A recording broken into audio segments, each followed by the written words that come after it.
Hello everyone, कैसे हैं आप सब। आई होप आपको मेरी वीडियोस बहुत इंटरेस्टिंग और इन्फॉर्मेटिव लग रही हैं या आपको हेल्प कर रही हैं। आज एक ऐसी ही वीडियो लेके आई हूँ, एक ऐसा टॉपिक जिसके बिना आप कोई भी लोन के लिए एलिजिबल नहीं हो सकते हैं। क्या है वो है सिबिल स्कोर। सिबिल स्कोर क्या होता है, कौन से इंपॉर्टेंट फैक्टर्स होते हैं जो उसको अफेक्ट करते हैं, और जो है सिबिल स्कोर कितना होना चाहिए, आज हम इसके बारे में डिटेल में स्टडी करेंगे। अगर आपको किसी भी लोन के लिए अप्लाई करना है तो आपको इसके बारे में अच्छे से पता होना चाहिए, तो आप ये वीडियो ध्यान से सुनिए। So let's get started. What is CIBIL score? CIBIL score क्या है? CIBIL score is credit information bureau India limited. ये एक क्रेडिट स्कोर बनाता है आपकी क्रेडिट हिस्ट्री को देख के कि आपने कब कहाँ से कितना लोन लिया, आपने उस लोन की रीपेमेंट टाइमली करी कि नहीं करी, यानी कि ईएमआईज टाइमली पे करी कि नहीं करी, आपने कोई बाउंसिंग तो नहीं करी, आपका कोई ओवरड्यू तो नहीं है, अगर आपने क्रेडिट कार्ड लिया है तो उसकी पेमेंट आपने सही से करी है कि नहीं करी। इस तरह की इंफॉर्मेशन जो है वो सिबिल स्कोर के अंदर आती है। सिबिल स्कोर जनरली एक 3 डिजिट स्कोर होता है जो कि 300 से लेकर 900 के बीच में फॉल करता है, 300 being the lowest and 900 being the highest. तो मतलब कि अगर आपका सिबिल स्कोर 300 है तो बिल्कुल आपको लोन नहीं मिल सकता, और 900 तो बल्ले बल्ले। अगर आपके पास अब ये क्वेश्चन आता है कि मैंने तो आज तक कभी कोई लोन ही नहीं लिया या कभी मेरे पास कोई क्रेडिट कार्ड ही नहीं था, तो मेरा सिबिल स्कोर कैसे जनरेट होगा, क्या वो होगा कि नहीं होगा?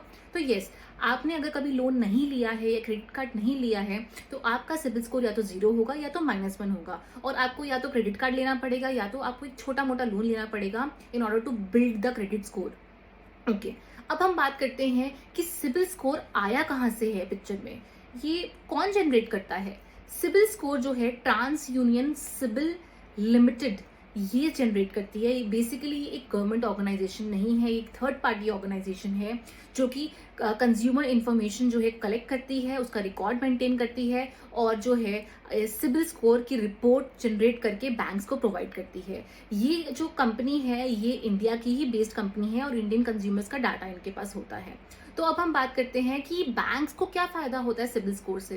बैंक्स बेसिकली ये जज करते हैं कि आप जो है वो रिस्की एप्लीकेंट हो या फिर इजी एप्लीकेंट हो। अगर आपका सिबिल स्कोर ज्यादा है तो मतलब कि बैंक्स को इंश्योरिटी हो जाती है कि ये बंदा जो है सेफ है, इनको हम लोन दे सकते हैं, और ये कम है तो बैंक रिलक्टेंट हो जाते हैं, थोड़ा सा अनसेफ फील करते हैं लोन देने के लिए। तो अब नेक्स्ट सवाल ये आता है कि कितना सिबिल स्कोर होना चाहिए भाई एक लोन लेने के लिए।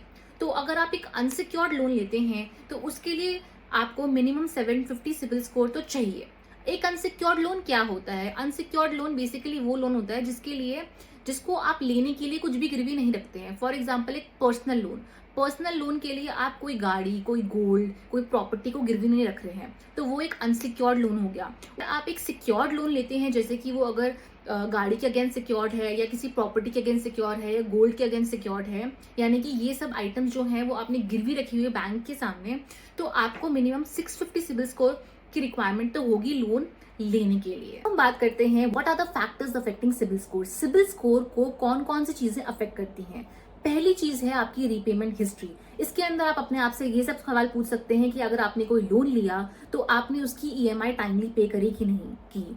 अगर बाई चांस आपने कोई बाउंसिंग कर दी है तो कितने दिनों में आपने वो ईएमआई पे कर दी है, इसको डीपीटीज कहते हैं। उसके बाद अगर आपने कोई लोन लिया तो बैंक के साथ आपने कोई सेटलमेंट किया है उसके लिए, या फिर कोई आउटस्टैंडिंग अमाउंट है आपका लोन के अंदर, या फिर अगर आपने क्रेडिट कार्ड लिया है तो उसके अंदर आप सिर्फ मिनिमम अमाउंट पे कर रहे हैं या फिर आप फुल अमाउंट पे कर रहे हैं। तो ये सब फैक्टर्स आते हैं, डिसाइड करते हैं ये फैक्टर्स कि सिबिल स्कोर आपका कैसा रहेगा। सेकेंड फैक्टर है क्रेडिट टाइप एंड ड्यूरेशन की आपने कौन सा लोन ली है, आपने सिक्योर्ड लोन लिया है, अनसिक्योर्ड लोन लिया है, या कितने टाइम के लिए वो लोन लिया है। अगर आपने एक सिक्योर्ड लोन लिया है तो फिर आपका क्रेडिट स्कोर जो है पॉजिटिवली इंपैक्ट होगा। अगर आपने अनसिक्योर्ड लोन लिया है तो आपका स्कोर जो है वो नेगेटिवली इंपैक्ट होगा। तीसरा फैक्टर है credit limit. Credit limit basically ये बताता है कि अगर आपकी जो भी इनकम है, जो भी आपकी सैलरी है, उसके बेसिस पे आप कितने अमाउंट ऑफ लोन के लिए आप एलिजिबल हो सकते हैं।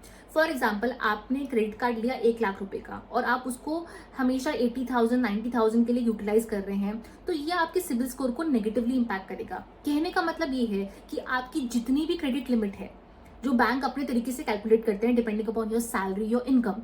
उस क्रेडिट लिमिट को अगर आप ओवर यूटिलाइज करोगे, ज्यादा यूटिलाइज करोगे, तो जो है आपका सिबिल स्कोर कम हो जाएगा। इसका मतलब ये है कि ज्यादा जो है लोन्स वो नहीं लेने चाहिए। तो फोर्थ फैक्टर है multiple loans at one time. इसका मतलब ये हुआ कि अगर आप बहुत सारे छोटे छोटे लोन्स के लिए अप्लाई कर रहे हैं एक ही टाइम पे, तो आपका सिबिल स्कोर जो है वो नेगेटिवली इम्पैक्ट होगा। तो फिफ्थ फैक्टर है मल्टीपल क्रेडिट एप्लीकेशन।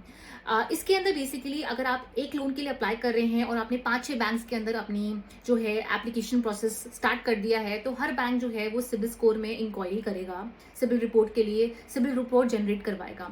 तो इससे क्या होगा कि आपका सिबिल स्कोर जो है कम हो जाएगा। तो जितनी बार आप सिबिल स्कोर अपना चेक करते हो एक शॉर्ट ड्यूरेशन के अंदर, तो उससे जो है सिबिल स्कोर को नेगेटिवली इम्पैक्ट होता है। तो छठा पॉइंट बहुत ही मजेदार है, that is impact of being a को एप्लीकेंट और गारंटर। अगर आप किसी और के लोन के अंदर को एप्लीकेंट बन जाते हैं या गारंटर बन जाते हैं, और बाई चांस की बात है कि उन्होंने अपना लोन सही से पे नहीं करा, टाइमली रीपे नहीं करी अपनी ईएमआईज, तो उनका सिबिल स्कोर तो खराब होगा, साथ में आपका भी इम्पैक्ट होगा और आपकी कोई गलती भी नहीं होगी। तो इस बात का आप जरूर ध्यान रखिए कि हमें फालतू में किसी और के जो है लोन के अंदर ना को एप्लीकेंट बनना है ना गारंटर बनना है। तो दोस्तों हमने इतनी बात कर ली सिबिल स्कोर के बारे में, पर सवाल अब लास्ट में ये आता है कि सिबिल स्कोर सिर्फ क्या बैंक वाले चेक कर सकते हैं? पर नहीं, ऐसा नहीं है। सिबिल स्कोर हम खुद भी चेक कर सकते हैं। सिबिल की वेबसाइट पे जाके आप गूगल पे सर्च कर सकते हैं सिबिल करके, और वहां पे आप उनकी वेबसाइट पे जाके अपने लिए एक डिटेल रिपोर्ट जनरेट कर सकते हैं। तो फ्रेंड्स, अगर आपको मेरा वीडियो इंटरेस्टिंग लगा, इन्फॉर्मेटिव लगा, तो आप मेरी वीडियो को लाइक करिए, शेयर करिए, मेरे चैनल को सब्सक्राइब करिए, और मुझे कमेंट सेक्शन में जरूर बताइए आपको मेरा वीडियो कैसा लगा। अगर आप चाहते हैं कि मैं और ऐसे फाइनेंशियल टॉपिक्स के बारे में वीडियो बनाऊं, तो आप जो है मुझे कमेंट सेक्शन में लिख सकते हैं कि आपको किसके बारे में इंफॉर्मेशन चाहिए। I would be happy to help.